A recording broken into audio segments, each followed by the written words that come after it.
and welcome to Remainders, where we talk about all the movies that remain. My name is Patrick, and today we're going to be diving into the 1933 classic King Kong and starting a little marathon. King Kong, eighth wonder of the world. We'll get to that in a second. Darren, fantastic beard. We're matching today. I like it. How you doing, bud? Doing great. Yeah, I think this is the longest beard I've had in our 5 years of being Remainders hosts here.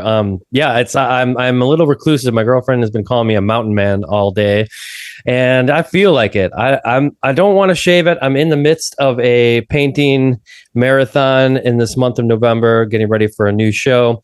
I kind of just grown into that lifestyle, just kind of like waking up and painting and not worrying about personal hygiene, and thank God you can't smell me right now, but yeah, I'm having a good time, dude. And let me tell you, I enjoyed watching King Kong. Gosh, the last time I saw it was at the New Beverly Theater probably 2 or 3 years ago, and that was for like an all ages showing, early morning. It was so fun to watch it that way, because they always play it on film, and then the kids were there enjoying just King Kong. Like it stands up. It's so great. 1933, and I'm still watching it today and marveling at the way that they shot this, the stop motion effects and the rear screen projection and all of that kind of stuff. I'm sure we're going to dive into all of that, but man, it's fun to start this off, and I'm looking forward to how it's going to evolve in the next couple of movies that we are covering here in this trilogy. Yeah. So yeah, we'll get into all the details, but yeah, we're going to be covering maybe this is a folly of an experiment, but yeah, we'll be covering all 3 of the King Kong movies this December. Feels kind of like a Christmas time vibe. I know it does for some reason. The final one, not to give too much away, but Peter Jackson definitely has a little bit of a Christmas vibe. We'll get into it a little bit. But yeah, we're going to cover the original horror movie. I mean, everything goes back to the OG 33 one that we're talking about today. The 70s remake with Jeff Bridges, which is a notorious kind of physical effects debacle, but is often revered as kind of the one that got people into King Kong because it replayed on TV throughout the decades. And then we'll wrap it up with Peter Jackson's 2005 King Kong, which I've said before, I'll say again, is my favorite of the 3. So we'll be working up towards what I think is the best King Kong movie. So yeah, I mean, hear your thoughts. You said you've never seen the 70s, and it's been a minute since you've seen Peter Jackson. Is that right? Exactly. Yeah, I never saw the 70s version, and I've seen the Peter Jackson version in the theaters, but at the time I probably was a little too like, whoa, his next movie after Return of the King here, after the trilogy of the Lord of the Rings, was going to be King Kong. It seemed to not make too much sense, although now looking back, it makes all the sense in the world to pivot from Lord of the Rings world into another fantasy world here. And I love the themes that we're exploring in these films, and I love watching it again too, just kind of thinking about, wow, all of the different movies that we've loved and how all of them, a lot of themes and like just a lot of like the things that make us excited as an audience come back to play in movies like Jurassic Park, which are clearly borrowing from classics like King Kong, and the myriad of other movies that I could list. I love putting the freak on display, and I love that it comes back to bite you. I love the fact that you take something out of nature and you bring it into current world, and everybody wants to make a buck off of it, but it always turns out wrong. I mean, yeah, you definitely pointed it out. I mean, I talk about creature features all the time, monster movies, some of my favorite movies of all time, but they all go back to King Kong. I mean, Godzilla, Jurassic Park, you mentioned, like anything with a giant monster absolutely is indebted to this original 33 movie, King Kong, for sure. So, and I mean, even from 1933, the way that you feel at the end when the ultimate spoiler alert, if you haven't seen King Kong, if you haven't got around here, it's sad to me. You really feel for Kong, and it is more tragic in this one than I remember. I kind of remember it being a little sterile. Maybe it just I mean, a little context, like I said, I grew up watching the 70s version. I probably saw this version for the first time like in my 20s,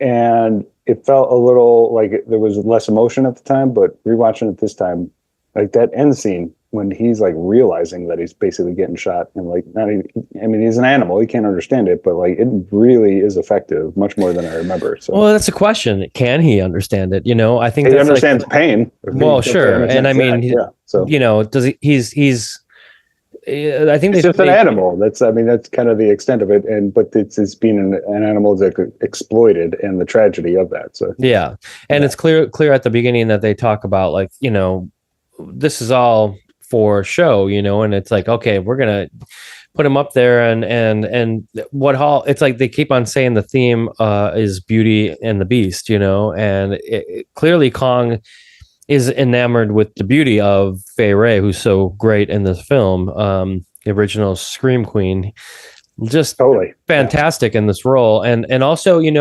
I can't wait till we get to the 2005 version, because I remember Jack Black being such a kind of charismatic, perfect director kind of, role for that. But I also remember being like, Jack Black, really? And now I can't wait to watch it again as that, because like that, he's supposed to be sort of a flamboyant director, that's like really like kind of the key of that character. So I think Jack Black, now looking back, it's got to be so great.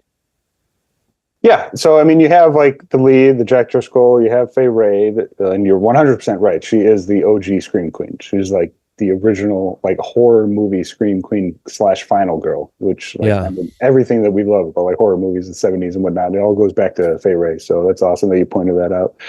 But Carl Denham, the character, basically kind of is the crux of the movie, because he represents modern culture. Kong represents primitive culture, and it really is that clash, especially Denham taking him out of his native land, that kind of represents the entire point of the movie, alongside the Beauty and the Beast aspect to it. And modern culture destroying primitive culture. So great too, that line, like, I'm going to cut you guys all in on this, like we're all going to make money off this, like as soon as like they realize they can bring Kong back. But now here, this is after Kong is killed, and the scenes are so great. I mean, we got there's so much to talk about, but the scenes are so great when you see Kong taking like the characters and putting them in his mouth and just like chewing them up. It's pretty for 1933. You're right. It is like pretty horrific. Way ahead of its time. Well, yeah, horrific, but I thought you were going to go with the special effects. I mean, the special effects are it uses everything that they had at the time, and it was basically innovative at the time. I mean, it's a combination of stop motion, matte covering with that, and then the up close animatronics, which some of them age not poorly, but they look kind of ridiculous at the But of course, like you say all the time with practical effects, like there's never going to be a time where you're going to do that again. I think the closest thing we get is to like having like a Wes Anderson or something doing the stop motion, claymation, doing it because he's going to have fun with it. Exactly. It's like a style. It's a style thing, but it's not necessarily the way that you do it anymore. So it's kind of, then fast forward all these years later, and as I mentioned before with Jurassic Park, it's like here's a new like CGI and all these different things. I mean, even the 2005 Kong, which we'll talk about when we cover that, but like the way you tell these stories is different, but you watch back on like the rear projections and all that kind of stuff that they're using mixed with this, like when you see Kong holding a Fay Wray, and then he's in it's kind of hard to tell like that it's not that these two aren't in the same room together, but they're not. Yeah, I mean, there's an originality to it, and it's an antiquated way to do it, to where, you're right, your eyes don't necessarily like convey it as being necessarily fake, but like and either way, it just looks unique, which is far more entertaining than, if something looks fake, but if it looks unique and awesome to look at, then it's totally worth it. So, oh, totally, 100%. And but being in black and white also, always adds another level. Which why I love when Godzilla -1, they released that in black and white. I thought that was so terrific. Beautiful. Yeah, there's just like something about this film with all of the grain that's on it, and the way it. I saw this like commercial with Seth Rogen talking about a book by Sidney Lumet today, and he was talking. He's like, "There's some things that don't hold up into our modern times here, so don't blame the messenger if you're offended by what's in the book, because it was written all these years before the world is the way it is now." And clearly, watching this film, there's a lot of that. Also, pre-code. So anybody out there who realizes and is a fan of pre-code, you could get away with a lot before the censors came in and decided to, be able to be the final say on what was too risque or not appropriate for younger audiences. Taking away the sex and violence, all the fun stuff, and what we come to the movies for. What the hell? Exactly. Okay. Before the but I mean, from what I understand, it's like the re-release. So yeah, this came out in 1933. You know Hollywood history more than me. So that was pre-code. At some point, it's in the middle of the Hays Code, and so the re-releases throughout the 40s and 50s apparently like had like massive like edits, like anything that was too violent. That's what I read. I didn't know that. So yeah, I didn't know that at first, but yeah, I guess that's the truth. But I think now it's been restored all the way to its full. Oh, for sure. Like yeah. by no means. Like, I mean, I'll just show you this is my DVD copy that I've had for years. Actually, this was the re-release that came out around 2005 on DVD. Still got the Best Buy sticker on there, so pretty nice. Oh, beautiful. But yeah, no, like all releases for decades have been fully restored. But like, imagine you go to the movies in the 40s and 50s in the re-release, and then it was like all the best parts are cut out of it. Like, yeah, but you kind of wonder like, what are those best parts? Dude. It's like, if you didn't know, it wasn't like you saw it on TV and then you had to like True. see it without your favorite parts because you just didn't know those existed. I guess I'm thinking of the cinephiles who went in 33 and then waited 20 years. And then like, wait, what is this bullshit Hays Code cutting out all the fun stuff? So. Kind of like going to see a Scorsese film on, I don't know, Fox 32 or something in Chicago. That you're not going to see anything that he intended to have in that film. Yeah. This is what you do when you find a stranger in the Alps. What is that Big Lebowski edit? Oh, in the Alps? Yeah. I didn't know about that. When you fuck a stranger in the ass, yeah. When you find a stranger in the Alps or something, I forget what it is, but so good. Yeah. And again, like as soon as I was kind of joking because I was watching it and my girlfriend was here at the time and I was like, oh my God, like this, Fay Wray is on this boat. She's basically getting bamboozled to be like bait for Kong the whole time, but she's got this idea that, I'm going to be a movie star, so I'm going on this like voyage and cool, I can't wait, I'm going to do anything that the director says.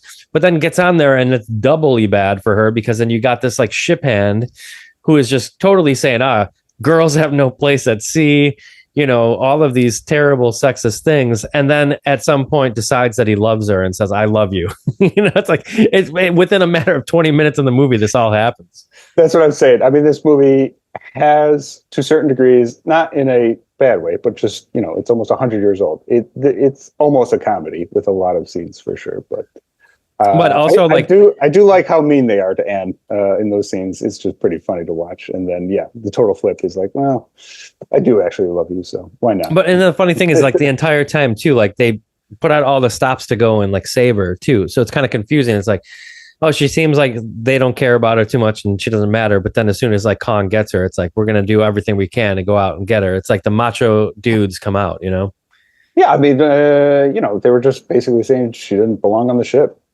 Yeah. Practical. It doesn't mean they're not going to like go out of the way to save her if a giant creature attacks her. So both things can be true, I think. So at the same time. So, yeah.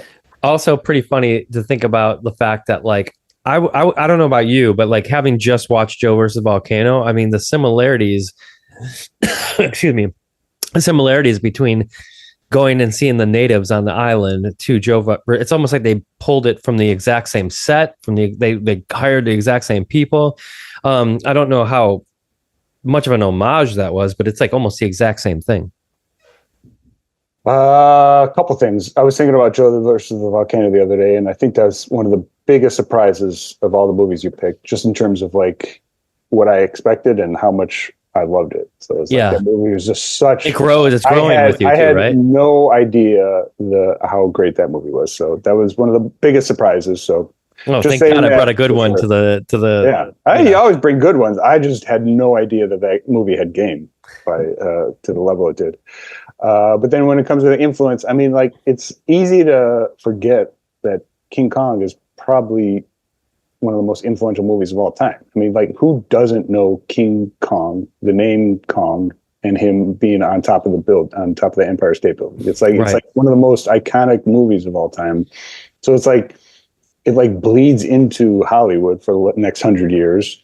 Well, like almost 100 years old now, and it's like it's one of the most iconic characters in movies of all time. But no, I mean, again, I keep on going back to Jurassic Park, but it's like, what have they got in there? King Kong, when they're going Right. through the gate, Yeah. it's like so fucking. Of course, he's like ripping off King Kong so much, in the idea of making this movie, in the Spielberg way, and of course, he's got to throw that line in there.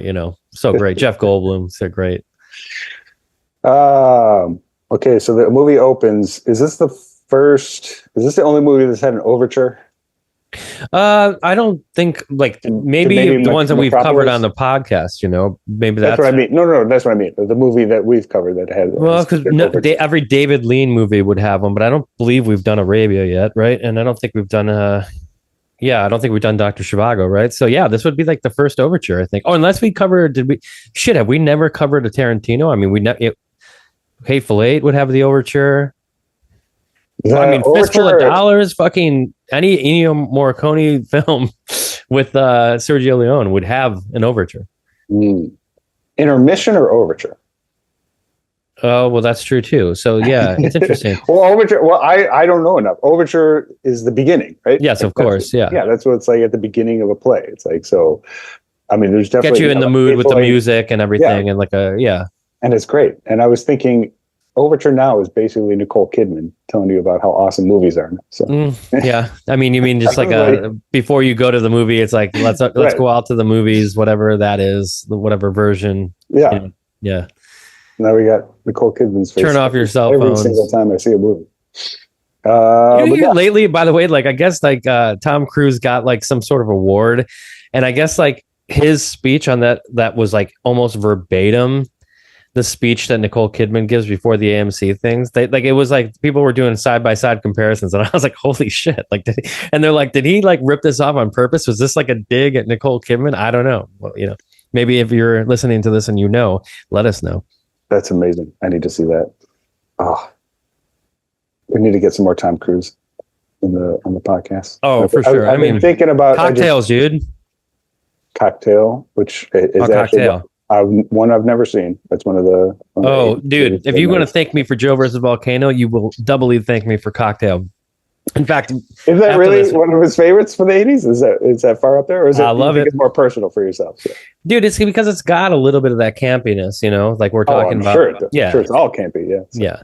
And so it's kind of like, but it's supposed to be serious, It's this guy's dream is to open a fucking bar, and just like Michael Caine kind of motherfucker who's just like is kind of like, just like gigolo best friend, dude. It's great. Elizabeth Shue. Not to get off on too much of a tangent, but maybe we'll do a Tom Cruise trilogy, in January or something. I have been thinking about Color of Money. That would be fun.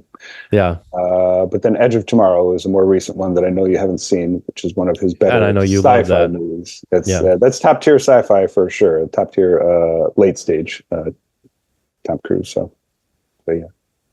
Alas, Tom Cruise will be coming soon, but we are sticking with the bombastic nature of Denim versus Kong. So but yeah, maybe to stay on the Denim character, Robert Armstrong.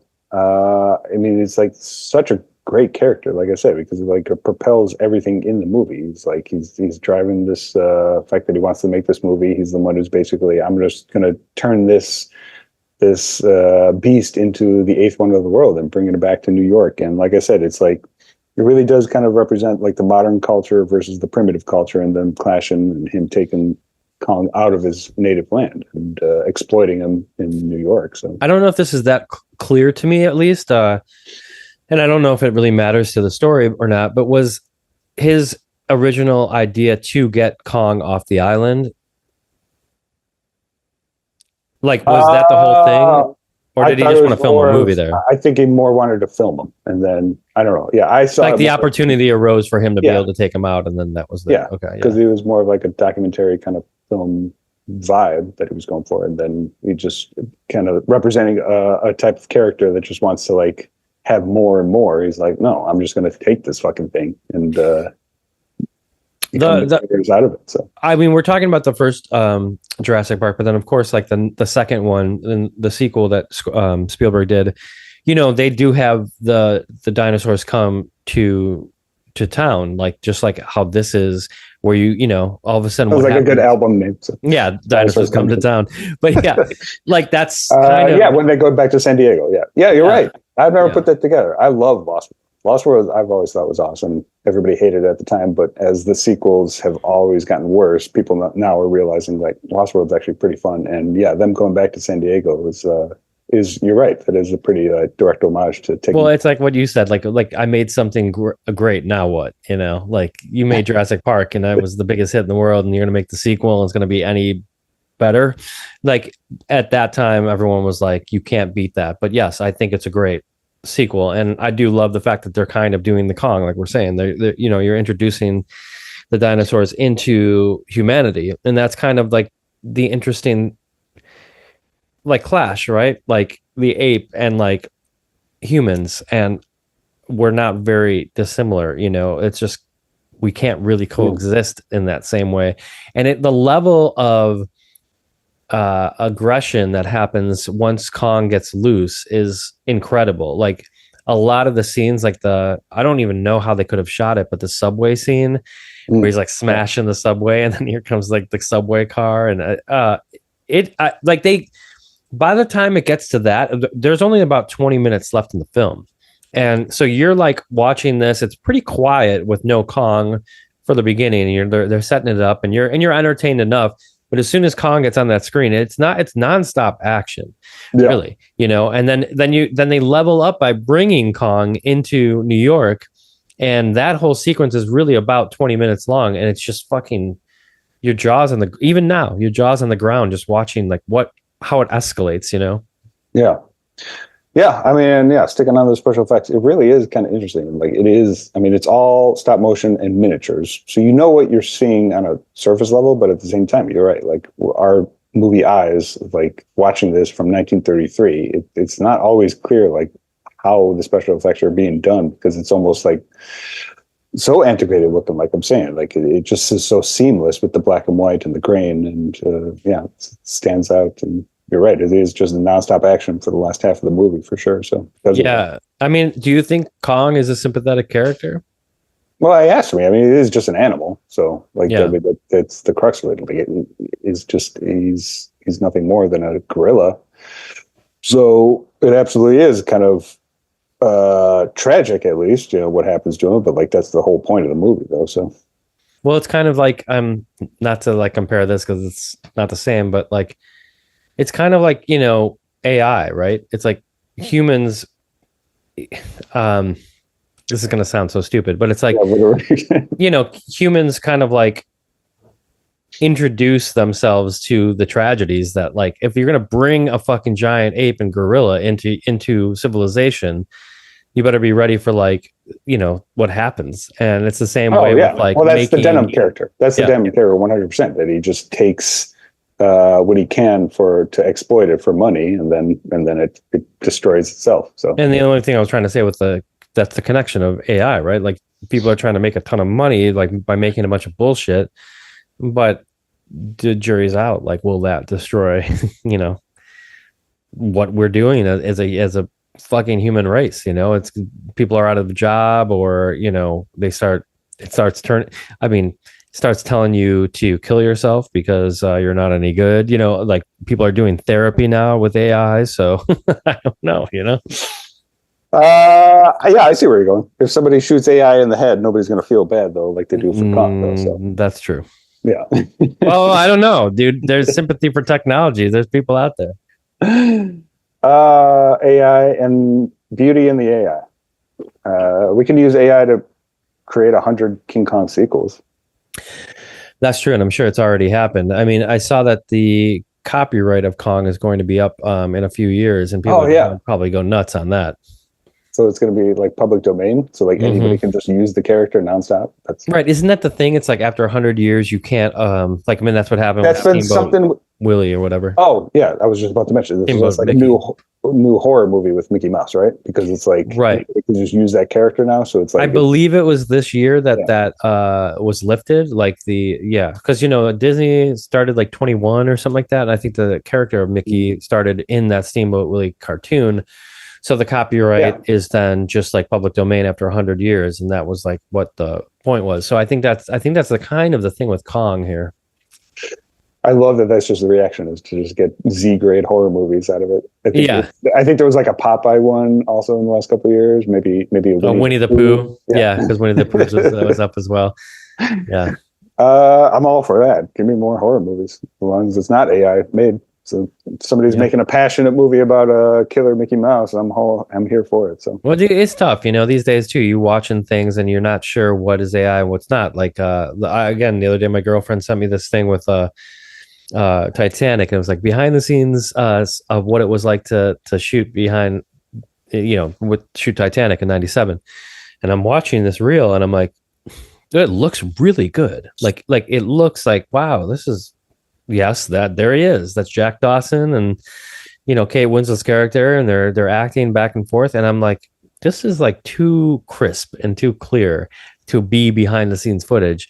And then I'm looking at the comments, and they're all like, Jesus Christ, they didn't have LED lights back in 1997 and shit like that.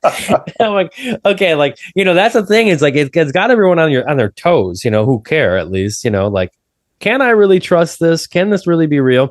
But in a way, isn't that weird that we're talking about like a film in 1933 that you're not sure like how they did that?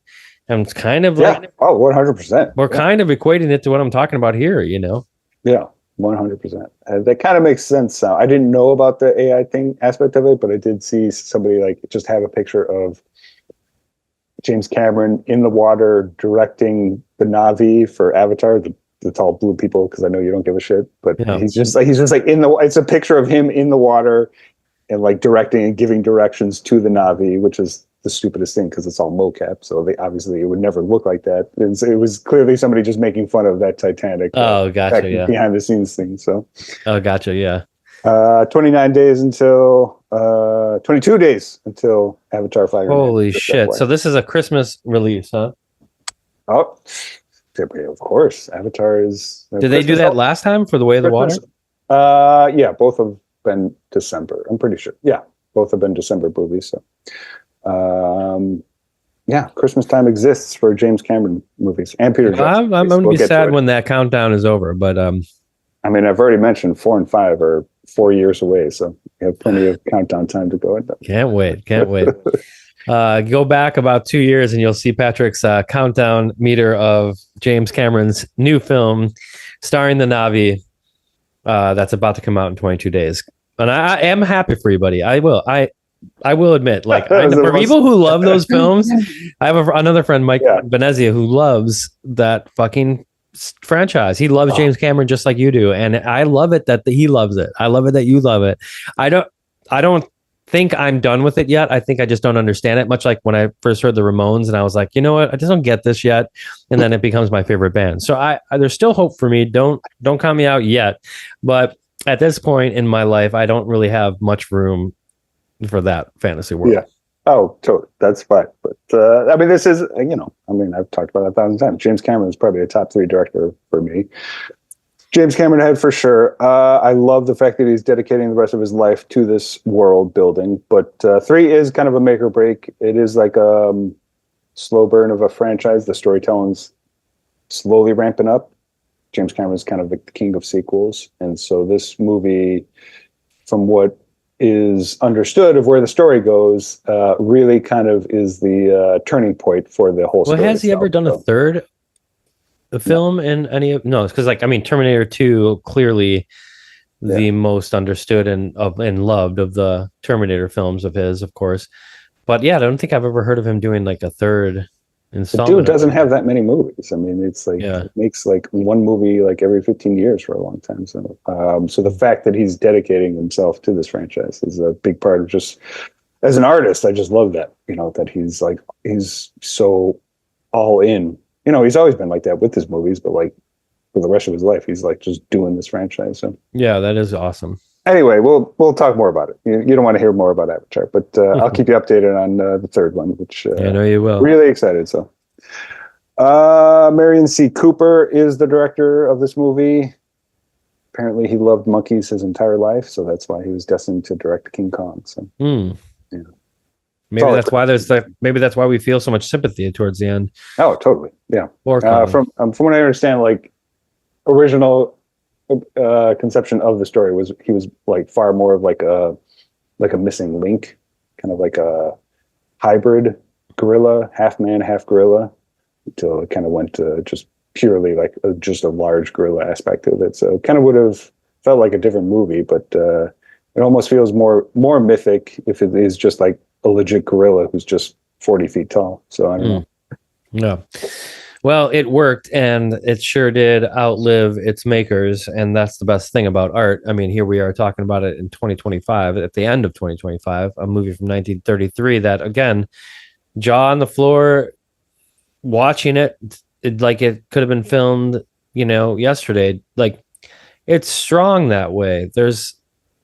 I guess it's all the parts made up, right? Like, you got the story, which is great, but you also have these sort of relics of time effects that like are mystifying. Like they're how did they do that? I mean, I can probably look into stuff online and find out a lot more, but this is one of those films I don't want to know too much about. Like, I love watching those dinosaur like stop motion things, and like where it's almost like the inquisitive part about Kong, where he's like, he doesn't really understand, like he's pulling apart like the Tyrannosaurus's like mouth, and then but that's like I don't know if this has been talked about much, but like I couldn't help but watch those scenes where like when something dies, he's like, why isn't it moving anymore? He's like, he doesn't really get it. Like he'll like move the mouth and it's not like happening, or like that like sort of like water snake thing that like attacks him. He's like kind of picking it up, like, come on, like let's keep going. It's almost like he's playing with it, but that would also, that's what an animal would do, right? They're kind of like playing. You don't really know the danger of it all. He's also the fucking king. Nobody fucking beats Kong. He's the top of the food chain, man. And then he realizes that he killed it, and he's like, "Oh, yeah." Yeah. That part when he's fighting the T-Rex, and then plays with his jaw. Yeah, we'll get to it, but Peter Jackson is definitely a good homage to that exact scene. But what was your favorite dinosaur scene? Got the Stegosaurus, the Brontosaurus, and then the T-Rex. I honestly did love that Stegosaurus. Like the Brontosaurus is cool because it's in the water or whatever, but the Stegosaurus is also pretty sad. Like it's like the first time you see them and man interfering with this natural. Because they're all just animals that are not malicious by any means. They're just existing as animals. So exactly, like if you leave them alone, no harm, no foul. But you got to come into their world and fucking fuck with their shit. Yeah, of course they're gonna be pissed off. Of course they're gonna like be like foreign. They don't know what a human is, And so then you bring your guns and you fucking kill it. Like, not much has changed from that in 2025. It's like men and their guns. But this is a kind of the first time when you see something happen where you're like, I don't know whose side I'm on.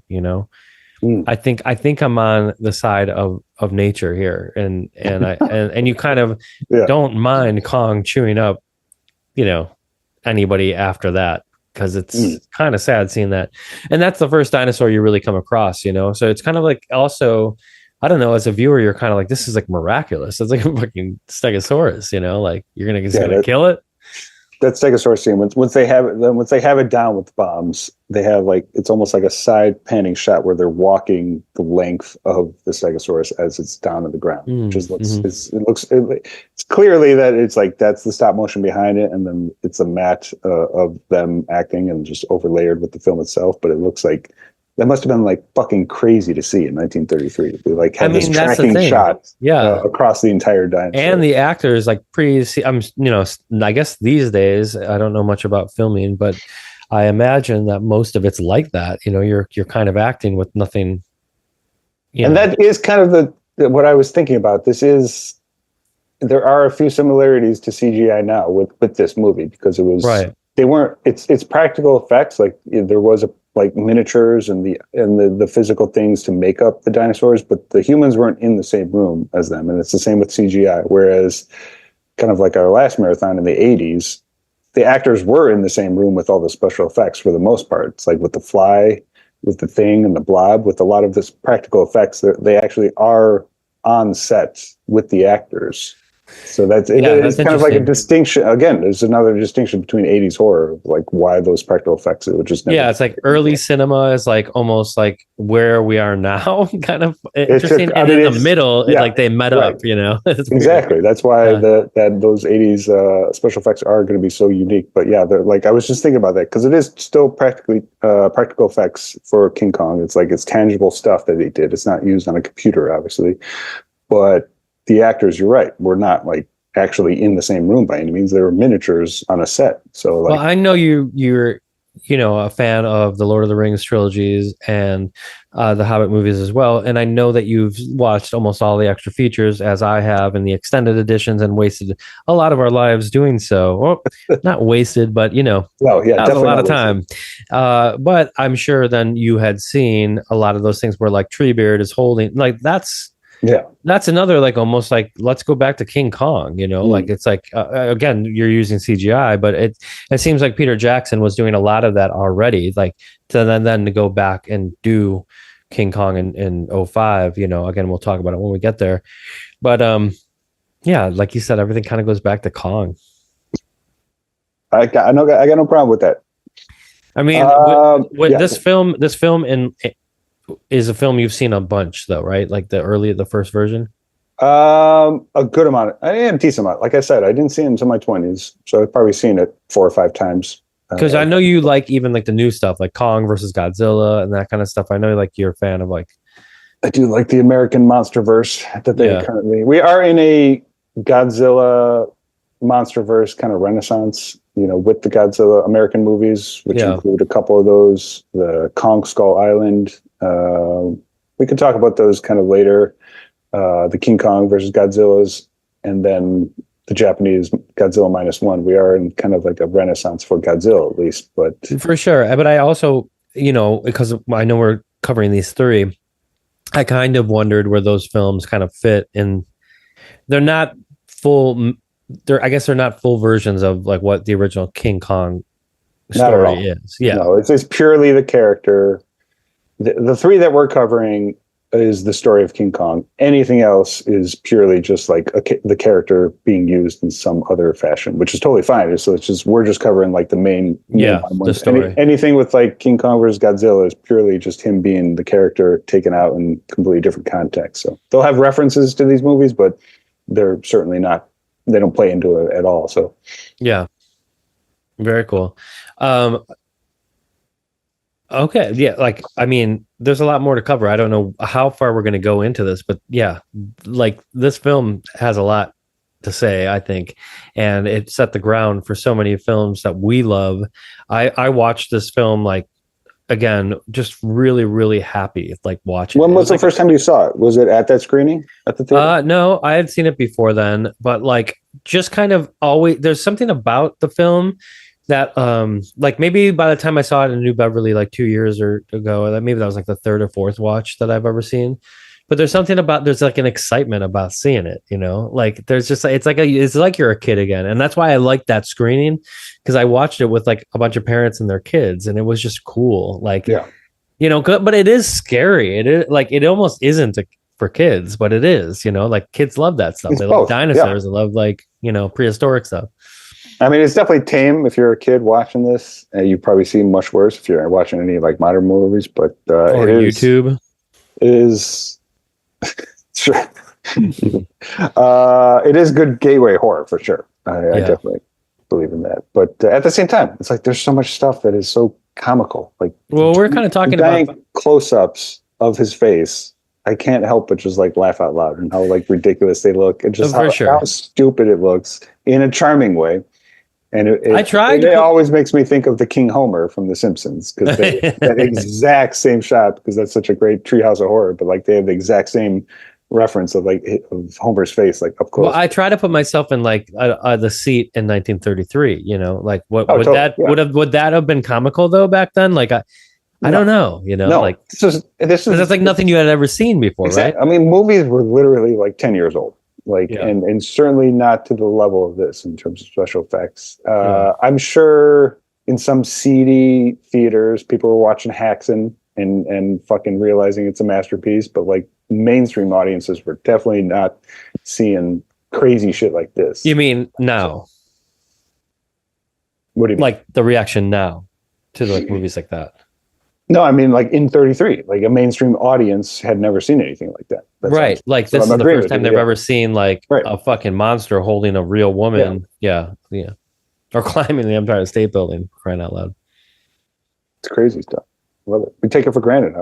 I mean, movies are barely 100 years old. Well, we don't, if you ask me. We don't take it for that's true. Yeah. So yeah, I mean, it came out during the Great Depression. It's in the middle of all the Universal monster movies coming out. Mm-hmm. What was Dracula, like 31? 30. So this is 33? Yeah, man, you're right. I think 31. I also read that they were like around 35 or something around there. Oh yeah, I read in the Wikipedia that they were afraid at the time that there was like a possible copyright infringement on like stuff like Dracula and Frankenstein, because like you said, all the Universal monsters and everything were kind of happening, and it was like audiences were loving that, and I think like I guess it might have been just the themes of it, like that they were scared of, Like, we made a horror movie, you can't make a horror movie. So I don't know. Yeah, I mean, again, movies were barely a decade old. Like at least mainstream movies in theater. It's like it was just like I totally believe that could have been like an argument that they would have been making for like, hey, I think I told you can't do it too. So I think I told you like 21 and 22. Just living in Los Angeles was so cool because everything was like celebrating like the 100-year anniversary, like Warner Brothers and Disney and things like that. It's like, whoa, like everything really started 100 years ago. That's like, so movies, and like you're saying, it's about 100 years ago. That's when like we were introduced to all this stuff. Yeah, well, not us, but no. Oh man! All right, what else we got? We're millionaires, boys. I'll share it with all of you. It's kind of the MO of the movie. That's what I love about it. So. Yeah, that's carries over into modern day. Everybody looking for that almighty dollar. Hey, nothing wrong with selling out anymore. In the 90s, sellouts were no good, but they're okay now. So. Well, it's also kind of interesting. We're talking about this film on the day that Stranger Things is released into the world for their final season. You're laughing. No, I know you've never seen. Right?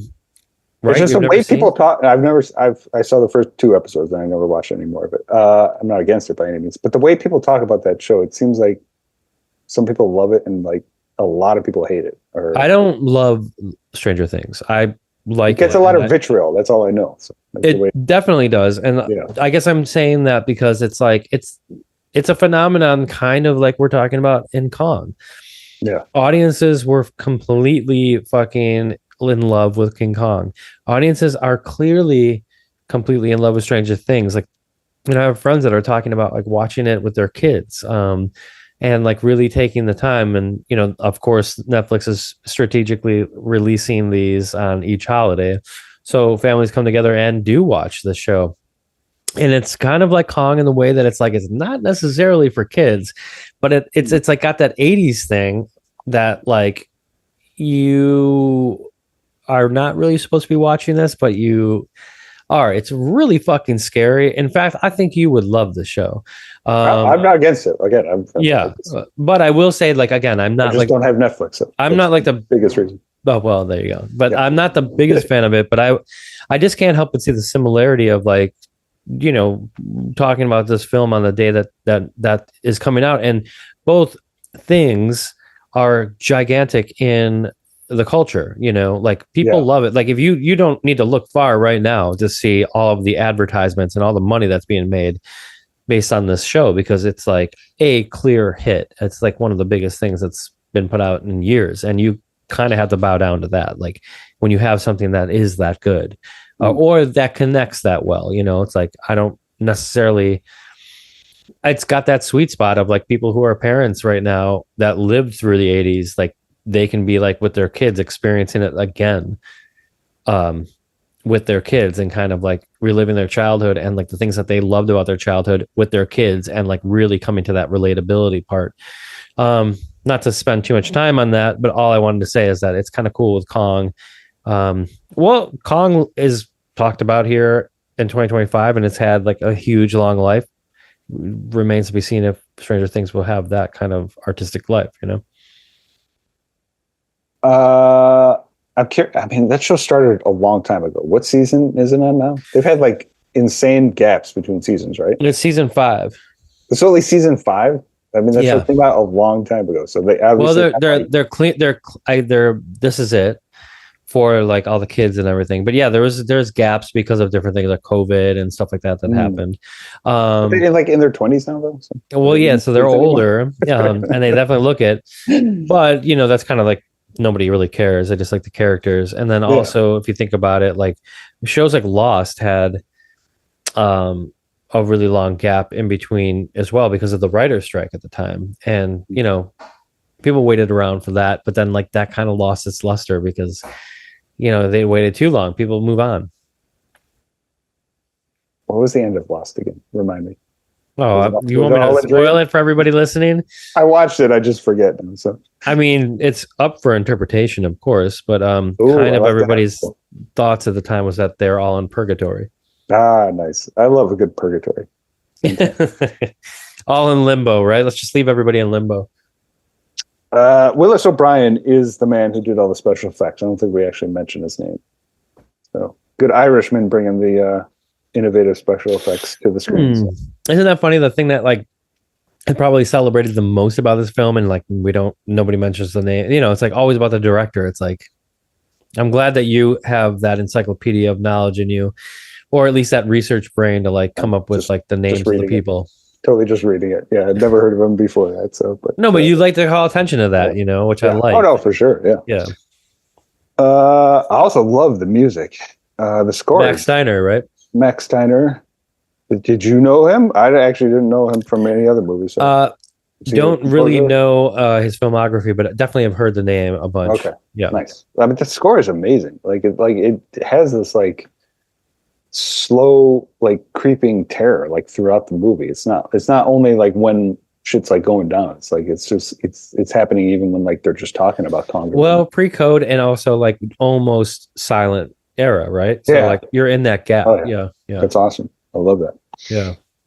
Which again, like the silent aspect of it, like this doesn't really feel like a silent film. I know there is. We'll get to it. Like in Peter Jackson's, there's like a good 30-minute stretch where there's like not really any dialogue, and I'm pretty like I know that's like intentional. So like having like going back to that pure filmmaking and pushing the story forward without like any actual dialogue is always.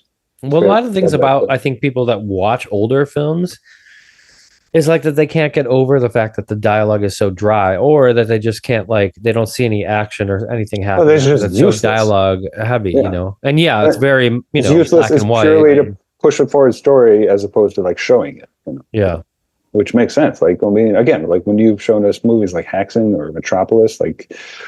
And then, like the spirit of that, with something like Mad Max Fury Road, it's like when you're watching movies that are the story and everything you're watching is being pushed forward by like what you're seeing and what you're hearing, rather than just two people talking. It's like that's utilizing the format of the medium of movies to the extent, which is exactly what I love the most about it. Speaking of one of the movies that you brought to the table that I just fucking loved was Mad Max Fury Road. I mean, I remember like it starting out that episode being like, I can't believe it's taking me this long to watch.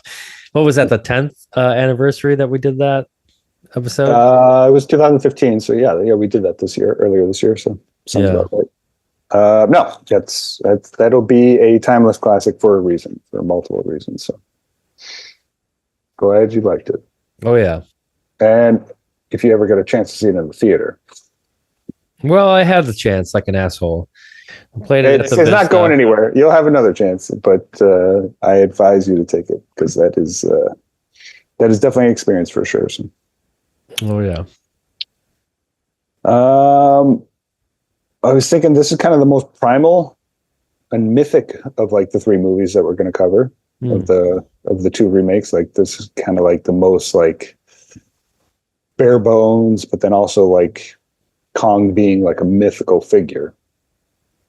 It definitely leans into the other ones, but I think this one kind of does that the best. So, yeah, it's weird because, like, you know, a lot of times movies are like the suspension of disbelief is what they call it, right? Like you kind of have to just enter that world, like that there is a world where like King Kong exists and there's like an island where a giant ape with prehistoric animals would exist, right? Like you have to believe that going into the movie because they don't make an excuse for that or they don't like tell the story of why that happens, you know. Maybe But I've watched too many of these movies, but I believe it. So I mean, well, if dinosaur, I think almost that's kind of the most amazing thing I'm thinking about right now is that like yeah, dinosaurs did exist. There's bones left behind. You know, there that's a was a hoax. time. Well, yeah, just like the moon landing, right? But yeah, that's the thing is like you know that they existed at some point. So like to see them come alive like that, I mean, you know, and to exist with like a big ape, you're like, well, at least I know that from all the museums I've gone to that like dinosaurs exist. So I guess a big ape could have existed, you know? That's so fucking rad. I Yeah. love it. Adds credibility, I guess. uh, on the marquee, when they go back to New York, it says Carl Denham's Giant Monster. I thought that would be a good band name. Oh yeah. Maybe possibly in a adult film. I mean, it's definitely it's a band name with big dick energy for sure. So yeah, there's Yeah. no Yeah. doubt there. I mean, here's the other thing. Like, I've gone to many famous graves in Hollywood Forever Cemetery. Fay Wray is buried in Hollywood Forever, and I have yet to like shit. see her grave there. Like, that is definitely one I want to like go and pay homage to. She's so we've talked about her a little bit here, but she's so awesome in this, and she's been in a few other like horror films that I've seen. I can't recall the ones right now offhand, but every time I see her name, I'm like, oh, fucking Fay Wray, you know, it's like King Kong. Like the two are synonymous. Most Dangerous Game. Yeah, I mean, I only know her from King Kong. She was in Mighty Joe Young. She's in the sequel. Another one. Vampire Bat, Wedding March, Mystery of the Wax Museum. That's Mystery of the Wax Museum. That's it. That's I told you how much I fucking love those. Oh, is that one of the? Yeah, so I told you Michael Curtiz directed like the one in the 30s, which I'm sure is the one she's in, right? Yeah. And in the 50s, there's one with Vincent Price. They remade it. So the House of Wax. Yeah. Oh, you know, dude. Honestly, like we should probably do that trilogy. Well, you've talked about doing that because it's kind of the same time period, dude, except for the middle one, because the middle one is in like the 50s. But 2005 is House of Wax with like the Paris Hilton one. So it's kind of like how we're doing it here. That's awesome. Yeah, so Mystery of the Wax Museum was the original, and then House of Wax was the remake. Because you've definitely mentioned those three, and I've said I've never seen any of them. So man, we should be a first time watch for all. Okay, like put a little like earmark on that. Would love to do that. Maybe around Halloween, if not earlier. Fuck yeah, love it. But yeah, you're right. Fay Wray is definitely the OG Scream Queen from this movie. So yeah, so good. She's so iconic. I think she has a cameo in 2005. I think she made it, and she was still alive, and she was in there. Really? Jackson's. I want to say I thought I knew that, but I don't know. Could be wrong. Wow. Cross that bridge. She died August 8th, 2004. Oh, okay. Well, so she could. She would have been. She could have filmed it. Yeah. She would have been alive for the. Could have been alive for the film. Wow, I had no idea. I mean, I've seen Peter Jackson one. I've never known of her having a cameo in that though. I got to look into that. Yeah. There's definitely a reference to her in the movie. There's like a kind of a meta reference. Gotcha. Maybe that's what I'm thinking of. I don't know.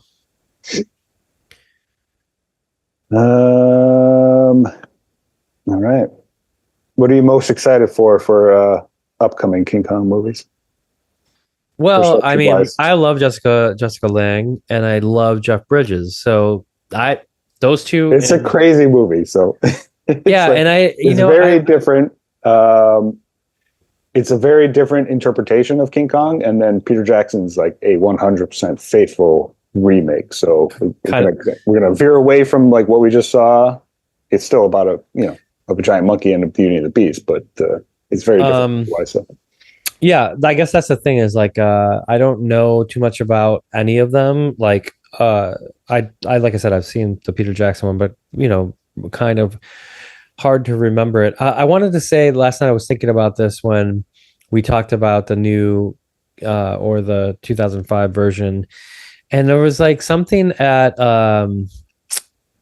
Naomi Watts's Star Hollywood Walk of Fame star ceremony. I watched it and I really liked it. I really like her. I love 21 Grams. I'm big fan of that film, and I think I've talked to you about that before.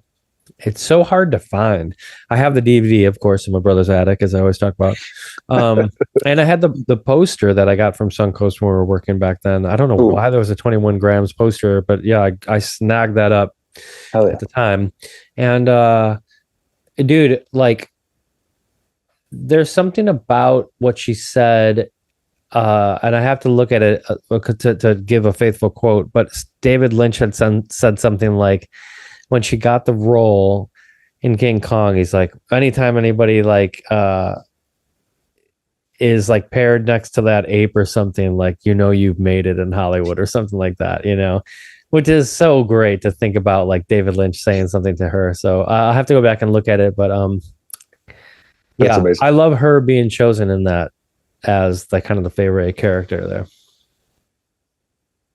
Naomi Watts, Adrian Brody. It's a fucking stacked cast. I mean, Adrian Brody's had an up and down career, but he's the last best actor Oscar. So I mean, you say that, but at the same time, it's like, did he choose to make all of those like kind of low I budget wasn't saying like a movies? Like, bad thing. I just mean like a lot of his movies were like direct to DVD I horror know, but it's for like kind a of good like amount of time. So it doesn't feel like he was like on the bum. It feels like he no, made those yeah, choices, I can see him being like, "This is just what I'm doing." So, Yeah, like all the time he shows up and shit. I'm like, Adrian Brody, what the fuck? Does he have a life? Does he do anything? Like other than someone calls him up. It's kind of like Nicolas Cage. Someone calls him up, is like, "You want to be in this movie?" He's like, "Yes, I do." Never says no. do you see The Brutalist, by the way? I did not. I Mm. wasn't really interested, I have to say. Mm. Just because it would just seem too long, too much. Well, it was a long one, right? So talk about that had an intermission. That's one of the few movies that had a full intermission at the screening. It was like part of the movie. So Yeah, maybe I just like I forget what was like the big movie of that year, last year. I don't even remember anymore. This is Yeah. this is the world we live in now. Where Well, I know you don't pay modern attention. movies. I mean, The Substance, Well, I think we were both gunning for that one to win.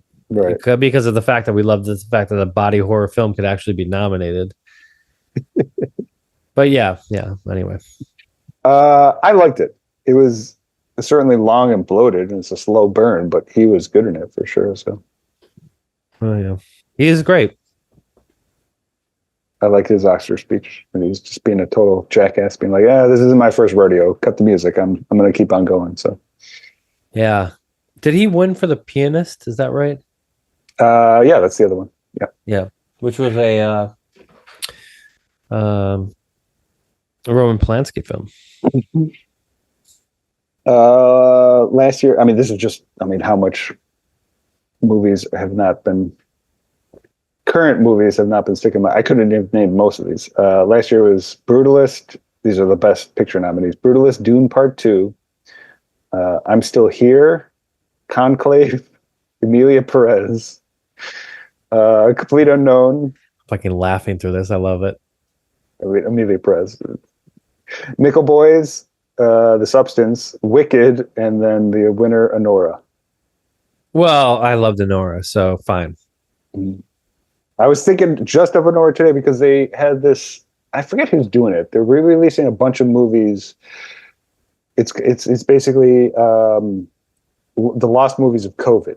So a bunch of movies that got like really short releases or limited releases or just got completely forgotten. A genius idea. Yeah, and one of them is Baker's previous Not Red movie, which Rocket? I love Red Rocket, which I saw in theaters, but I yeah, haven't seen yet. I like Red Rocket more than Honora, and that's a fucking great movie. So the idea of that movie getting more press, especially with Honora winning Best Picture, like for as much as that movie kind of got, you know, Yeah, it especially didn't too. get nearly the amount of attention. No, it's great. So It's funny too because like those movies like were they just like more direct to, home video kind of thing because like of the fact that nobody could go out to the theater and see them? Is that why? Well, I mean, between 2020 and like 2023, it was just they.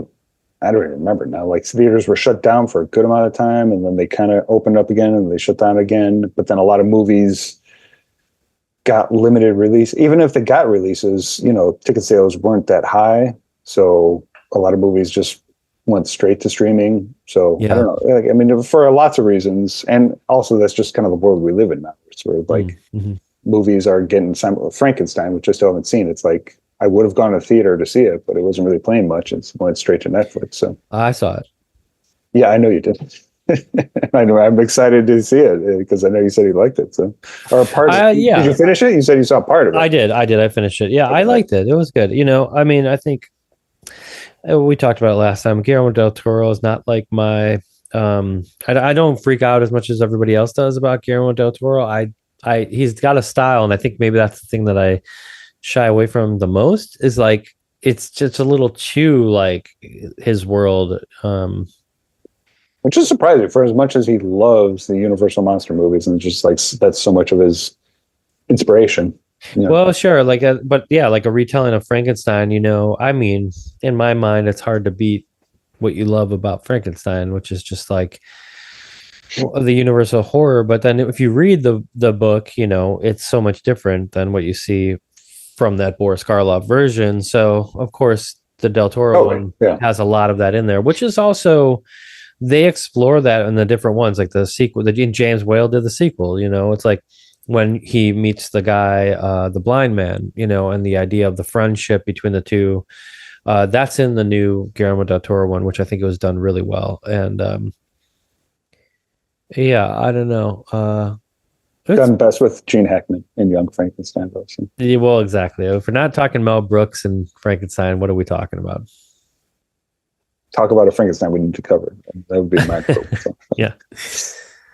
Yeah, I love the book. It's been years since I read it, but like it's fucking great. I think I mentioned like. Oh, sorry. Go ahead. I think I mentioned I like Bride of Frankenstein better than the OG Frankenstein. So you did, and I don't disagree. I think they're both great, but I also love, like you said, the book is great. Like there's just like a lot more. Where your mind can go to like these like kind of like places. I will say the way that Frankenstein opened was really great. I think I said it in the last episode. It was just like it really put you into where you go in the book to this kind of desolate, like cold, like, and the monster being something that is just like kind of haunting Frankenstein. Yeah. Anyway, see it if you got a chance. Bite the bullet and steal somebody's Netflix account. Yeah, there's too many streamers. As you know, I'm trying to log into your stuff all the time. So trying to save a buck these days. I don't know if we should advertise it, but yeah, the Shudder, I got a notification. It was like too many people are on your account. Really? Like would you like sharing it with more people than me? No, there's just you're the only one who has that password, pretty sure. And so yeah, we shouldn't be advertising this. I don't know. They're going to sue us now, but that's why I changed that password. Well, no, we're family, dude. Like if it's just me and you, that's we're family. True. Yeah. But here's the thing: like it's probably what maybe then happened is that I would imagine that I took it on a plane or something like that on my phone, and I was like, oh, I'm watching a Shudder movie, of course, on a plane. I want to watch something fucking scary as hell, and then I get kicked out or something. Ideal setting. Yeah. All right, what do I got? Some lingering notes. Kong undressing Anne and then sniffing his finger had me dying. Oh, that's amazing. That's pre-code shit right there. Like, oogling her and then sniffing his finger. That's baller move. That was a choice because you know how many days they had to film that? I mean, that just happens. They fucking did that, That's not them just putting the code in there. They're like, all right, now just putting the finger up to it. OG monster movie, Godzilla, Jurassic Park, we mentioned. Most comedy, Beauty and the Beast, we talked about. That's pretty much everything I have. Cool. I mean, we mentioned King Homer. That's one of the better references in pop culture for sure. So yeah, I mean, I love this film. I have since been like, a little boy. This is kind of like the child perfect movie for a kid. which is awesome because, like I said, I with a lot of other people, we were raised on the '70s version because that was just what was on TV all the time. Mm. I'll show some more physical media. So we'll get to this one, but this is the Peter Jackson one. But then this is my great steel book for the '70s version that we're watching next week. So pull it up. You can see Kong on the front. Pull out the slipcover. You got Jessica Lange right there. It's fantastic. Awesome. So this actually has the TV edit, which is like 20 minutes longer and is like edited in a way where you can see the cuts to commercial. And there's actually an intermission in the middle showing the recap because that was like how it was shown over 2 nights after the premiere, like when it went to TV for the first time. Interesting. So like I said, like just for decades, like anybody in the 80s or 90s, like if you were watching King Kong on TV, it was mostly this version. So like I said, I'm not saying it's the best one. It's probably actually the weakest one of the 3 that we're going to watch. But nostalgia focus, it is kind of the most unique and has the most memories for me, at least. So, and I think a lot of other people. So, I don't know exactly where I saw this. I think it's on something that I follow. I was invited to this place called Cruise Stories, and it's people who worked on films on Facebook. It's like a Facebook community, and people who worked on films, and they'll post photos of like behind the scenes stuff that like. It's awesome because it's crew who worked on these awesome films that we all love. And, you don't see these pictures anywhere else other than like their disposable cameras they had at the day. And there's one I remember seeing of this film, somebody who worked on this, and they have like the head of Kong, like outside. I think they actually filmed it like at the Empire State Building or something in New York, like on the street, like huge or whatever. And they had like disposable camera footage of it and stuff.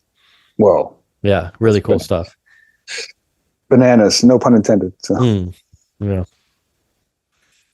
All right. Well, that's King Kong. I think that anybody out there who has seen this film before loves it just as much as we do. I don't know if there's anybody who wouldn't recommend this film. It's fucking awesome. OG monster movie. Okay, let's move on. Maybe just a little housekeeping. I wanted to name this marathon like Monkey Mondays, but like we don't record on Mondays. So, no, we don't. But that's just because it sounded best. But Monkey Madness Marathon, or King Kong Chronicles. If you got any ideas, we can figure this out as we've already covered the first one. So it doesn't really matter. I just thinking if you had an idea. You're throwing this on me. Like usually I'm pretty good at this stuff, but I can't think of it. You don't have to come with it now. I'm just throwing it out there. So if we have a marathon name by the next episode, if you're out there listening, maybe you have a better name than Patrick has thrown out. But if not, we're going with Denim December. Crazy kooky Kong. Okay, so yeah. All right.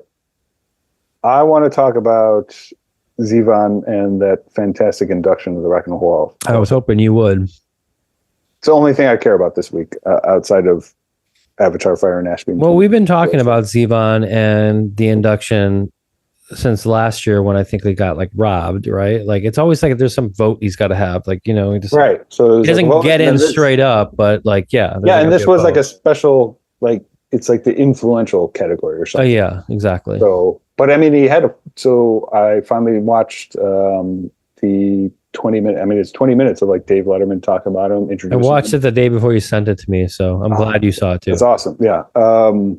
So Dave Letterman had an awesome speech.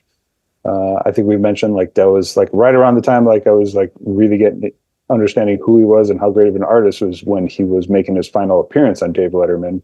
Yeah. So that was kind of like when I started digging deep into his career. So to have him be the person inducting him was awesome. His speech was great. I love this little part. I'm sorry not to cut you off, but I love this little part where he was talking about like on my way over here in the Waymo. I was going to say like it was not like it was purely celebratory. Like he was 100% bringing the right tone for like celebrating this man's life and keeping it fun and a little light, I mean, and getting choked up at the right parts. Yeah. And then that like mini documentary where he has Bruce Springsteen, Henley talking about him, I thought it was fantastically made. Anybody watching it who didn't know who he was would be like, I need to like check out who this artist is. That was kind of like Yeah, I mean, do what you I think liked so? about Like, it in the past. So did you like the performance of no, You didn't. no, and I I thought love it was fine, I except actually for he like just the kept on Killers a saying lot. "ow," I like, know. in between everything. Yeah, I'm not like shitting on it. I loved it. I love the Killers. But I don't know. It was fine. I was just like, the whole time I'm watching, I'm like, wow, Zevon is a great vocalist, because the song sounds completely different now with Brandon Flowers doing it. So no shade on them. Yeah, I love the Killers. So. I've seen Desperados performed. Gosh, Oh, nice. on Letterman. I forget the name of the band who did it. A few years, like maybe 10 years after like Zevon died, and they came on and they did it for Letterman, just as like a fuck yeah, and it was a really good cover of it. But yeah, like for the most part, like covering Zevon is really tough, like that's tough. He's such an original. It's funny because so there was a band. It was like within the last 2 years, I went to Reggie's one night, totally random. I just had the night off, so I went to go see who was playing, and it wasn't even the headline. Like, you didn't know any of the bands? No, that's awesome. Oh, it's Reggie's. I mean, it's. I mean, I just felt like watching a metal show. They always got good black metal there, so it was a black metal band. But like the opener was more of like a Americana punk band, and they had a cover of Lawyers, Guns, and Money like that they played. And I looked a little bit more into them. Like one of their first albums from like 15 years ago was called Sweat, Piss, Jizz, and Blood. Total direct reference to the played all night long song by Zevon. So I was like, all right, this band obviously has loved Zevon just for a long time. Right. It's not like they were a cover band or anything. They were a totally unique punk band, but like they obviously have been influenced by Zevon for a long time. So well, I loved the story, and not giving this anything away really, but I loved it when he told the story about the guitar. Dude, totally. I don't know if like that got you choked up. I remember seeing that. I was like, I guarantee Darren's loving this right now. Oh my God. Like, and like the classic Zevon, what we love about him is like in the face of like his own mortality, he's like, hold on to this for me. Knowing what he's saying is like, I'm dying in like a month or two. So like, this is yours, But like to say it that way is so fun, beautiful, and such like a perfect see you later, Yeah. And like, there's the fucking guitar on stage, and he gives it to the fucking asshole from, what's it called, to play. I was kind of like, how could you like let him play that? But the instruments are meant to be played, I guess, right? I mean, yeah, that's the beauty of his last album. It was like, it was a gift to his family and friends. It was like, I'm making this knowing that I'm dying. It's going to be just my goodbye letter. And a great record. Yeah. So. Fucking awesome. The music just gets better and better. I genuinely do think like he will continue to be appreciated. Oh yeah. I mean, I don't think he's gonna, fade away like a lot of artists. Like he's always been the artist that. Well, when did he die? 2003? 2003, yeah. So it's been a while, and people are still talking about him, like, and still saying that this is who I've been influenced by. Yeah. I definitely think originality like that doesn't go away. Because he was always the amazing artist that just was never hitting.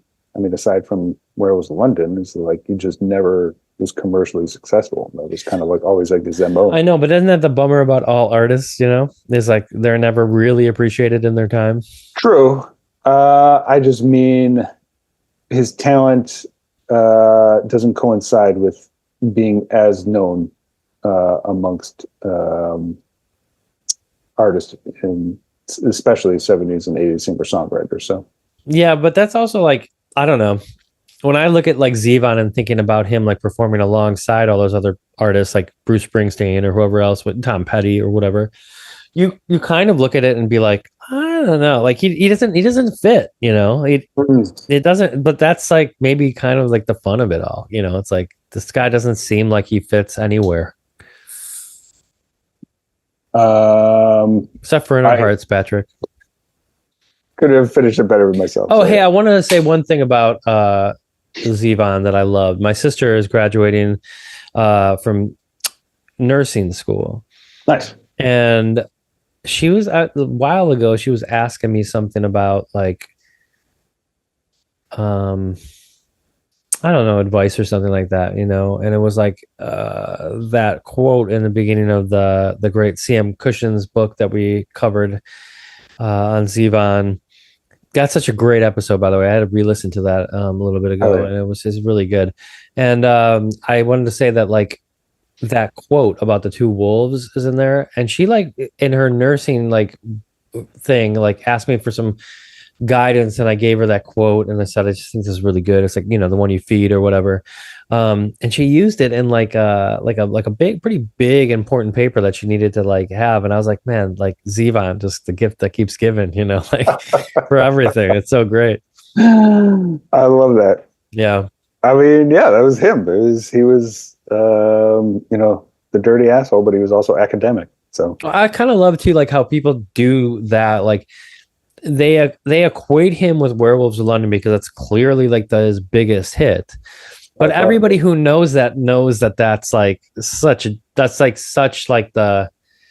just this pop song. Yeah. well, it's everybody who knows that the fact that he's known for that is like the biggest like joke because he's so much better than that song. I mean, the song's great, but like he's so much more than that. And that's like the fun of it all in for me is that like he's associated with that wolf thing, even though like that is like far from what he should be known for. Mm.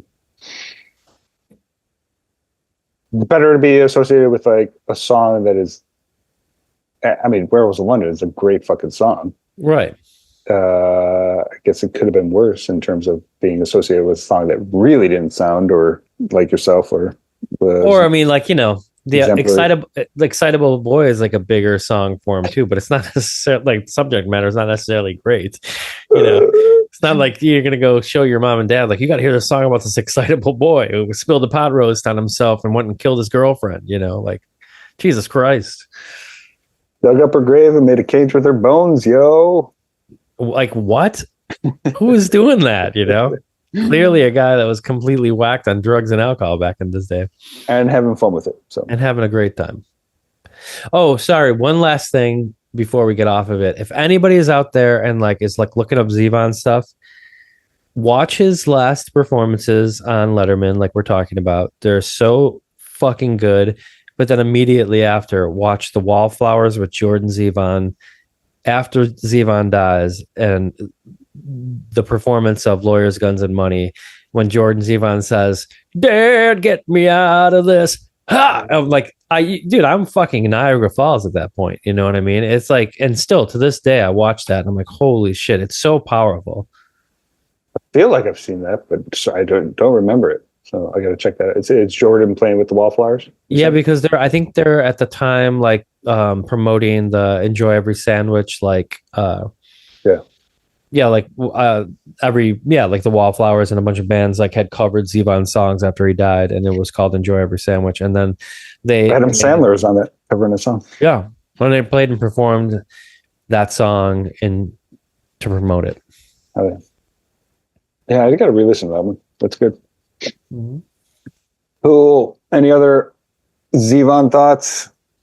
The unofficial, maybe official musician of the podcast. No, not really, man. I'm sad I missed that LA concert that was happening. I was just thinking the other day. I was like, like I said, I could have been out there with you. We could have gone to see John Carpenter and the Zevon induction. Yeah, you said that on the last episode. I would have loved that. Man. Yeah, I mean, my girlfriend and I, she keeps on bringing up every time we see like the TMZ bus or like whatever the celebrity bus, like Patrick and you need to get on like one of these double-decker buses and do. Wait a minute, TMZ has a bus? Oh yeah, dude, it's awesome. I didn't know that. I mean, they have multiple ones where that's like they do on drive by people's houses, the Star Map tours. And, by the way, that's another thing I love about Escape from LA is the Star Map tour, stuff. It's so good. Map to the Stars, Eddie. Mm-hmm. So good. But yeah, all right. Enough with Zevon. We obviously love him on this podcast, and happy to see him inducted into the Hall of Fame finally. Fuck yeah! People are realizing what a kick-ass musician he is. So, oh yeah, fearless. Are we getting into music? Any other movies you're watching lately? No. So like I said, like after the podcast is over, we're going to dive into Stranger Things and Oh, fuck it. finish that out and just really enjoy it. And other than that, I had been I can't really recall right now, but yeah, like was kind of doing that like slow like hate for like life because I didn't watch enough horror movies during October. So I think I've kind of like, had my tail between my legs in November and not really watching much. And but clearly working on new art. I was gonna say, like, you're on like a work binge right now for sure. I am for sure. And so that's why it's also hard to like, at the end of the night I'm just completely exhausted and don't really have much time for anything else but sleep. But yeah, it's good that you brought these Kong films to the table so that I have something to look forward to. Monkey Mondays on a Wednesday. So yeah. Right. Speaking of songs, so what I'm listening to, and it's cool because lately I've had a lot of time to paint and listen to music. And I'll tell you, man, like the best thing to like escape your troubles or your life or whatever for a little while is to paint, right? And you really get lost anything creative, you let your mind go in and it's really about that process. It's so beautiful. And it's like why I think a lot of people are addicted to art. So you can kind of like shut off and be one with God, whatever that means. But it makes it even better when you have a soundtrack to listen to. And I've been like, I have this like, I call it Dad's 45s. My father had like 45s when I was growing up, and like I have this playlist on Spotify with like my favorite sort of oldies songs. But then I also kind of been revisiting things like, I don't know, like Melancholy Infinite Sadness was like re-released the other day. And I listened to that when I was painting, and I was just fucking in love with it. I was like, oh my God, every song after song, I'm like, this is like a masterpiece. And, I clearly loved it when I was younger and stuff like that. That's not what I'm going to put on the jukebox for this week, but I just wanted to say in general, like it's been fun to listen to music and like paint because like there is that rhythm, you're just like in it and you really are connected, you really focus. And that's what I think we talk about on this podcast a lot with like movies, is putting your phone down and being connected to whatever you're doing. Even something like simple as like eating, like can you really enjoy something if you're like reading something the whole time and like you're not really connected to it? So I've been loving listening to music lately. Every time we talk about like our song of the week, it's like, oh, there's something, I'm constantly listening to music, but I don't know if I've been like as in tune with it as I have been. And this whole year, I'm pretty sure I haven't put this on the jukebox, but I was listening to this record, and I really love that like the Smoking Post put out a record in 2025 that I'm like, okay, this is like one that I'm really hitting with. They've done a few records over the last 10 years or so that I've been like, oh, that's cool. Like, I'm glad they're around and I'm glad they're still here. But this one, like I'm really loving, but they have a cover of Over the Rainbow on it. And I'm pretty sure I have not suggested this on this jukebox. So, not the cover. You may have done a Smoking Pope song. But.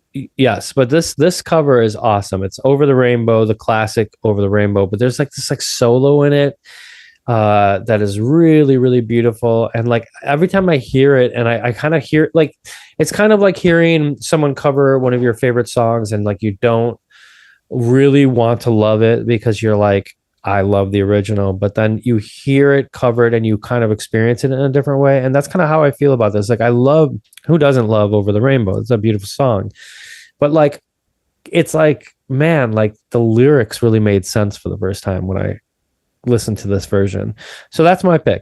Smoking Popes, Over the Rainbow, from their new record, Lovely Stuff. And I loved, there was like a quote from the singer Josh about the name of the record. And he's like, every time we've come out with a record, it's always been something that's supposed to be like depressing. That was our thing, right? It was like Get Fired, the Smoking Popes, Get Fired, Born to Quit, Destination Failure, Stay Down. There was all these like record titles that were supposed to be on purpose, like kind of negative. And he's like, but we toured Europe and everybody would say like, lovely stuff, lovely stuff, lovely stuff all the time. And he's like, I just wanted this record to be positive. And he's like, so we completely flipped the script and we called it Lovely Stuff. I don't like that. Where he's just having like not necessarily a coda, but like a little bit of a side quest of happiness. Yeah. For a traditional. Yeah, so I've been enjoying that record a lot. The whole record itself is really good, but it's a beautiful rendition of it. If you're a Smoking Post fan, you'll for sure love it. But if you're a fan of that song, you'll love it too. Nice. Are you going to be blasting this in your earbuds when you go see Wicked for Good next week? I haven't seen the first. Actually, I was talking about that with my girlfriend too. Like we were like, I haven't seen it either. So. Haven't seen Wicked the play, so I don't know if I'm eager to see the movie before I see the play. I know the play has been out for probably over 10 years now, but yeah. I know you're a real Wicked head, so. All right. I'm excited to hear this because I love the Smoky Popes. Yeah, I had no idea. Chicago band, of course, tried and true. Oh yeah, love that. How about you? What do you listen to? I'm sticking with the 70s, little Zevon vibe.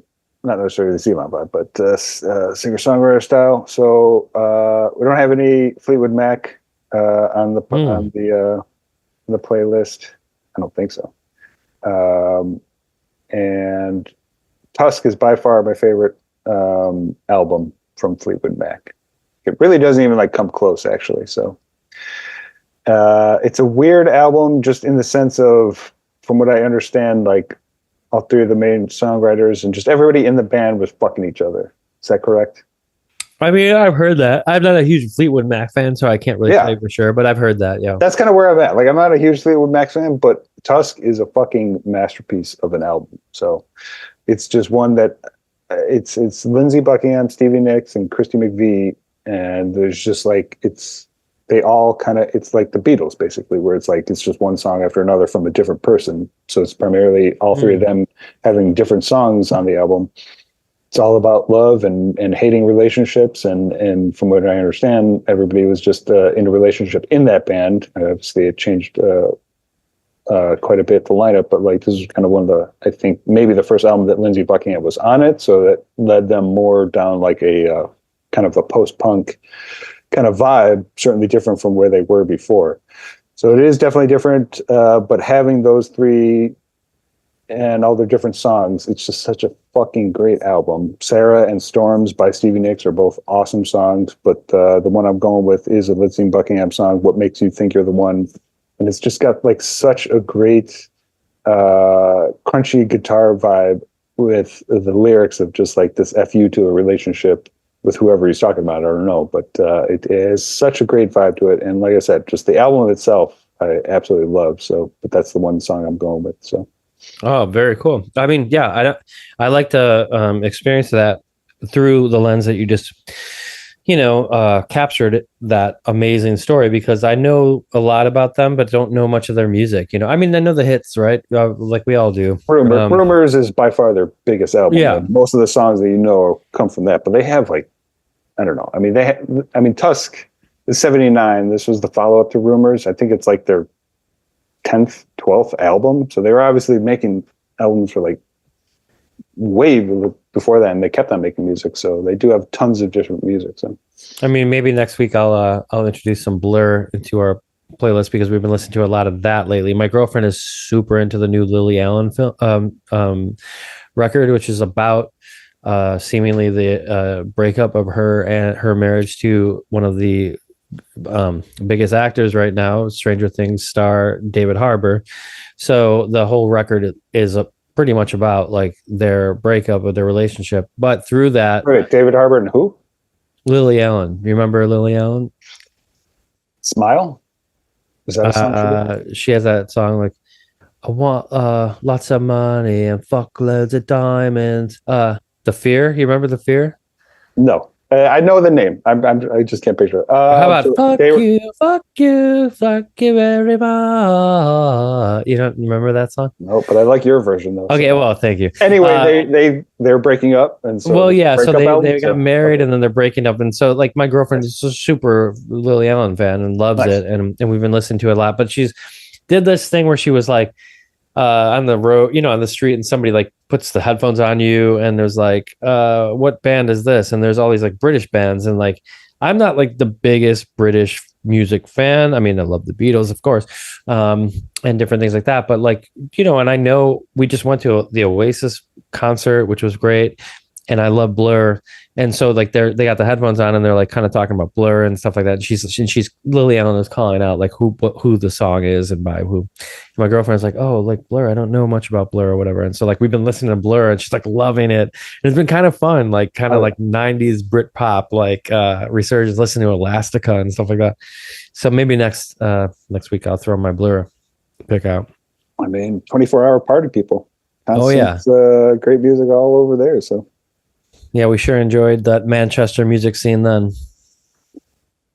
Speaking of, this isn't the first King Kong movie we covered. We did the great documentary, The King of Kong. So, I was going to say The Fistful of Quarters. Go listen to that episode. But it's one of our most listened to episodes. Oh, is it for real? Nice. Yes, it is. I fucking love that documentary so much. It's a beautiful thing. So that guy, the guy who has the hot sauce and stuff, the main guy, Billy Mitchell. Greatest villain of all time. One of the greatest villains of all time. That's the best way to say it. He's fucking amazing. The Carl Denham of King of Kong. So yeah, exactly. But yeah, dude. Okay, well, so in 2 weeks we're going to be covering. Who's it directed by? Do you know? It's Dino De Laurentiis. Produced. Wow. Steve Gilliam. Let's find this out right now because I actually just want to know. We can set this up. John Gierlman directed it. He directed King Kong. Oh, he was like yes, that's right. He's very much a disaster film director. His biggest movie before that was The Towering Inferno in 1974. Mm-hmm. And so this 70s version does have a very disaster film kind of vibe. So if any of those movies you've seen, it does have a little bit of that vibe. And I think we've mentioned like all I remember about Towering Inferno is like all these like old like actors in like their late stage like career, right, being cast in that. Like, right, isn't it like Paul Newman in that? Like Jimmy Paul Stewart, Paul Newman, Steve McQueen, Faye Dunaway, William Holden, Fred Astaire, Jennifer like Jones. What the fuck, But that makes Robert Vaughn. It kind of makes sense. It was just like. This is just this. It reminds me of like a movie like Airport 77 with like, right. Same kind of deal. It's like, oh, you come for the cast, And it's easy to forget. I mean, the movie Airplane, the comedy movie, it's like that movie works so well because you had a decade of these types of movies, of these disaster movies that were just so ridiculous. And so it was just ripe for like mocking at the time. So, yeah, kind of like Hot Shots. Oh God! What are those? Like Hot Shots Part 2, I absolutely want to cover because that's one of Charlie Sheen's best performance of all time. So I love it so much. Did you see the Charlie Sheen documentary, by the way? No, but I'm fucking excited. It's great. Yeah, that's another thing you need Netflix for. So I cannot wait for that. Yeah, I saw it. It's awesome. And there's a couple I need to watch. I need to watch that one. I need to watch. There's a new John Candy documentary. I saw it. It's great. Yeah, I'm falling behind with some of these. Talk about a tearjerker, though. Oh yeah. Not that you're that emotional for documentaries, but if you are, you're definitely. No, I'm dead inside. That's all right. You can say. Yeah, exactly. Yeah. Hey, ice cold Irish blood going through you. I like me, so come on. way to go full circle on that. Yeah. Okay, yeah. So John Gierman directed it. I absolutely love it. Like I said, this is the one that I grew up watching. Probably the weakest of the three, but it is kind of the most interesting because it's the 70s, these auteur film movement era. Oh, okay, yeah. We've talked about like it's the Dog Day Afternoon of King Kongs. Yeah. If a King Kong movie was directed by Brian De Palma, you'd have this. So wow, that's a high praise. I'm not saying it's as good as some of his movies, but it was going in that direction. So, okay. Yes. And Charles Grodin is fantastic as the Clifford Charles Grodin. Wow. So like I said, it's not the same characters. He's not playing Carl Denham, but he's just the same. He's the replacement character for that. He's the one pushing it forward, and he's great in it. So he hams it up for sure. And so excited to hear. I'm excited to watch it. Yeah. Hear your reactions to this one. So as we continue Monkey Mondays and King Kong and all things Ace Wonder of the World. So well, Pat, until then. I hope you go out there and conquer something and beat your chest with as much gusto as King Kong does in this film. What I do every morning. So Exactly. After you go on your run around the lake, you feel like a man inside and just take my cold shower, beat the chest. Yep. Kicking ass. All right, you guys. Well, we'll see you back here in 2 weeks for our next installment of King Kong. All right, brother. Talk to you soon. See you, man. Bye-bye.